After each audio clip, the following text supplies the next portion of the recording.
për përjetimet e mia personale. Po.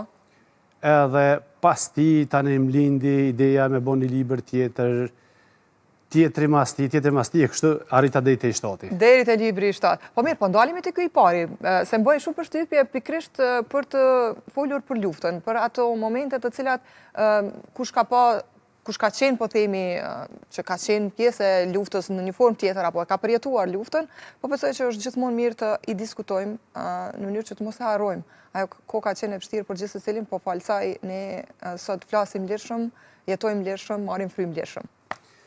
Po kush që din vlerën në një farforme lufta nuk u konë zgjedhje prej kërkujt.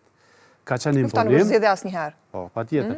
Ka qenë imponim, mirë po ata që e kanë marrë vullnetin me hyrë luftë, me rreziku jetën, me rreziku shëndetin, që sot me ardhë kjo liri që e gëzojmë, me të vërtet, unë mësi kam qenë vetë ushtari i UÇK-s, e di çfarë peripecish janë, çfarë vujtjesh, periudha e luftës, mirë po gjitha ato, fali qofshin Kosovës, nëse tash e tutje trajtohen dinjitetshëm djemt e luftës. Nuk po flasë për vete, se gjindem dyqysh, falni, po ka shumë të tillë që sot varen për një pensioni, ju e dini shumë mirë çfarë pensioni kanë veteranët.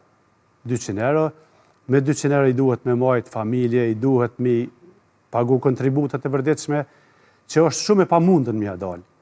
Vendet punës nuk ka që ju ofrohen, edhe pse ligji e përcakton, që kanë përparësinë, si në punësim, si në shkollim, si në gjithat, po ato kritere nuk zbatohen të na, për fat keq.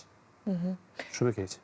Pse vendosët shkruani pikërisht për luftën, gjatë asaj kohe kur një farforme ka pas pasiguri nga gjitha anët në kohën e pandemisë, nuk është se kemi ditur se çfarë do të ndodhë në vazhdim, bota ka qenë mbyllur për disa muaj, edhe çfarë ju bëri të reflektoni pikërisht për periudhën e luftës. Ju ngjasoi pak a shumë ajo periudhë me luftën në një farforme kur kemi qenë të ngujuara dhe të rrethuar nga paramilitarët serb, nga forcat serbe në përgjithësi. Pikërisht ajo është arsyeja kryesore se gjatë kohës pandemisë, kur ne u mbyllëm mbrana, gjithçka ngjasonte me kohën e luftës, kur popullata largohej prej shtëpive të tyre, edhe zbrazeshin, domethënë fshatrat e qytetet, edhe mbretëronte një qetësi shumë e zymt, shumë e rëndë, që me të vërtet ku ndoshta ke bredhur rrugëve dhe s'ke parë asnjë njeri për shumë orë. Patjetër. Aty këtu për shembull na i kofsh, na i lup, na i çan, na i diçka. A njerëz ju.